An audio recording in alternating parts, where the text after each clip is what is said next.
बिस्मिल्लाहिर्रहमानिर्रहीम। अस्सलाम वालेकुम viewers, my name is doctor Syed Zeeshan Haider.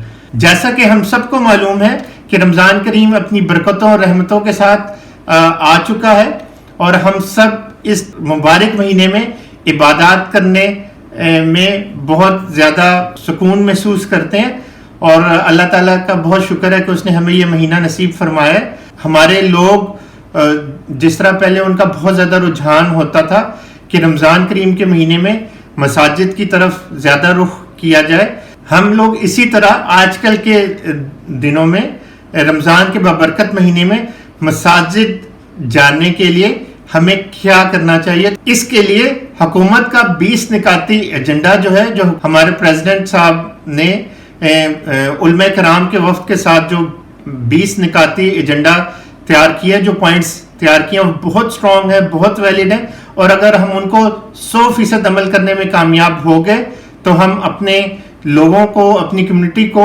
इस मुज़ी मर से बचा सकते हैं और मसाजिद जाके सही तरीके से अल्लाह ताला की इबादत भी कर सकते हैं। इनमें से चंद पॉइंट जो है मैं आपके साथ डिस्कस करूंगा। अगर हमने मस्जिद जाने का प्लान करना है तो उसमें हुकूमत ने ये कहा है कि 12 साल से कम उम्र के बच्चे और 50 साल से ज्यादा उम्र के अफराद को घर में नमाज पढ़नी चाहिए, उनको मस्जिद नहीं जाना चाहिए। इसी तरह अगर कोई जवान बंदा या नौजवान आदमी बीमार है और वो बेहतर महसूस नहीं कर रहा तो उसको चाहिए कि मस्जिद में ना जाए ताकि वो इन्फेक्शन फैलाने का सबब ना बने। वुजू जो है वो घर में करके जाए।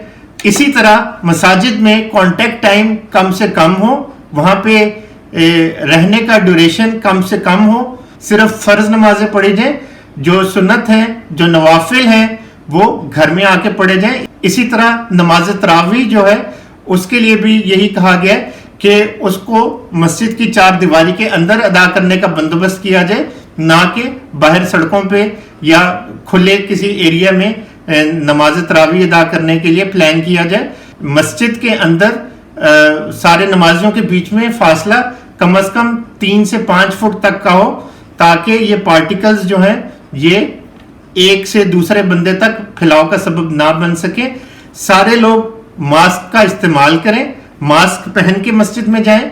इसी तरह मस्जिद के दरवाजे पे हैंड सैनिटाइजर्स लगे हुए हों ताकि मस्जिद में दाखिले के वक्त और निकलते हुए हैंड सैनिटाइजर्स का इस्तेमाल किया जाए। इसी तरह मस्जिद की इंतजामिया को ये चाहिए कि जैसे ही नमाज बाजमात खत्म हो तो उसके बाद सारे लोग अपने घरों को चले जाएं। तो मस्जिद की इंतजामिया के चंद अफराद डिसइंफेक्टेंट्स हैं जिसमें 3% हाइड्रोजन पेरोक्साइड का सोल्यूशन रिकमेंडेड है, 10% क्लोरीन का सोल्यूशन रिकमेंडेड है, या 10% ब्लीच का सोल्यूशन रिकमेंडेड है, या 10% डिटोल का सोल्यूशन रिकमेंडेड है।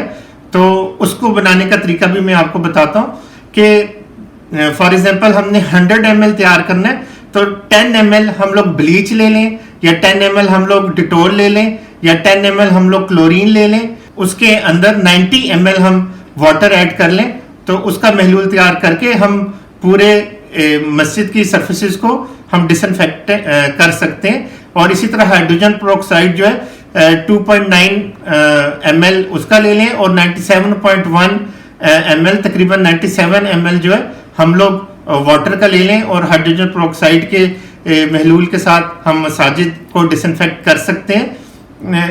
हाइड्रोजन पेरोक्साइड निस्बतन कॉस्टली है, निस्बतन महंगी है, बाकी क्लोरीन, ब्लीचेस और डिटोल बहुत कॉमनली अवेलेबल है। तो ये मस्जिद की इंतजामिया को चाहिए कि जब भी गैदरिंग्स हो जाए, ओवर हो जाए, तो तमाम सर्फेसिस को, तमाम नॉब्स को, दरवाजों को इससे साफ करें। यहाँ पे सबसे इंपॉर्टेंट पॉइंट ये है कि मसाजिद में हमें कारपेट्स का या जाय नमाजों का इस्तेमाल नहीं करना। सर्फेसिस को बिल्कुल क्लीन रखना है ताकि उनके ऊपर कोई चीज सस्टेन ना कर सके, और हमने जब डिसइंफेक्टेंट सोल्यूशन से कोई भी चीज साफ करनी है तो वो उसके ऊपर कोई चीज टक ना कर जाए। ये चीज भी बहुत ज्यादा इंपॉर्टेंट है। इसके अलावा जो नमाजी अपने तौर पे एहतियात कर सकते हैं वो ये है कि अपने साथ अपने घर से जाए नमाज लेके जा सकते हैं, लेकिन वो भी इतनी ज्यादा रिकमेंडेड नहीं है। उसमें यह है कि आप लोग मस्जिद के सहन में खुली जगह पे नमाज अदा करें। اور اپنے ہاتھوں کو اچھے طریقے سے صابن کے ساتھ یا ڈس انفیکٹنٹ کے ساتھ واش کر کے اندر داخل ہوں، اور پھر جب باہر نکلیں مسجد سے تو اپنے ہاتھوں کو دوبارہ سے صاف کر لیں. کوشش یہ کریں کہ مسجد کے اندر اپنے فیس کو چھونے سے، اپنے ناک کو چھونے سے اجتناب کیا جائے، تاکہ یہ وائرس اگر خدا نخواستہ ہمارے ہاتھوں کی سرفیسز پہ ہو تو ہمارے اندر نہ چلا جائے اور اندر جا کے انفیکشن کا سبب نہ بنے. تو ہم سب کو ایز اے ہول اس سے بچنے کی کوشش کرنی ہے، اور انشاءاللہ تعالی ہم اس سے بچ سکتے ہیں. اتنا زیادہ مسئلہ نہیں ہے، ہم لوگوں کو احتیاط کرنی ہے، ہم لوگوں کو اس سے ڈرنا نہیں ہے.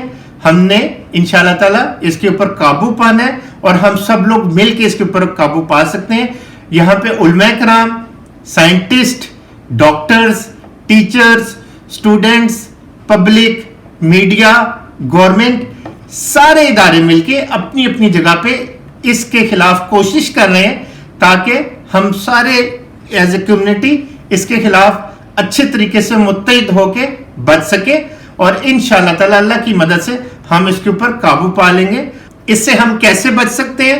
اس میں سب سے امپورٹنٹ سوشل ڈسٹینسنگ ہے، سیف پریکٹسز ہے، اپنے امیون سسٹم کو بہتر کرنے کے لیے کچھ اقدامات ہیں، جس میں پراپر نیند لینا، ہر وہ کام کرنا جس میں خوشی محسوس ہو، اپنے لائف سٹائل کو بہتر کرنا جس میں خوراک تازہ استعمال کرنا، وائٹامن سی کا استعمال رکھنا، ٹھنڈے پانی سے پرہیز کرنا، نیم گرم پانی کا استعمال کرنا، اسٹیم لینا، ہر وہ کام کرنا جس میں خوشی محسوس ہو، لوگوں کو پازیٹیو ترغیب دینا، لوگوں کے ساتھ اچھی باتیں کرنا، پازیٹیو اپروچ رکھنا، اپنے امیون سسٹم کو بہتر کرنے کے لیے اقدامات کرنے میں پازیٹیو اپروچ، مثبت اپروچ بہت زیادہ امپورٹنٹ ہے.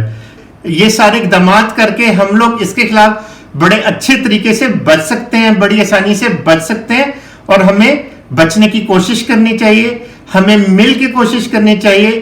بات وہی ہے دوبارہ سے، united we stand, by dividing we fall. تو ہمیں مل کے اس متحد ہو کے اس کے خلاف مقابلہ کرنا ہے، اور اللہ تعالیٰ کی مدد سے انشاءاللہ تعالیٰ ہم جیتیں گے.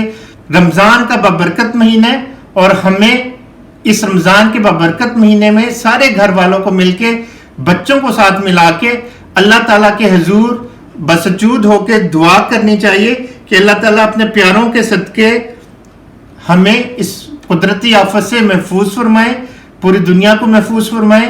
آمین ثم آمین یا رب العالمین. بہت شکریہ.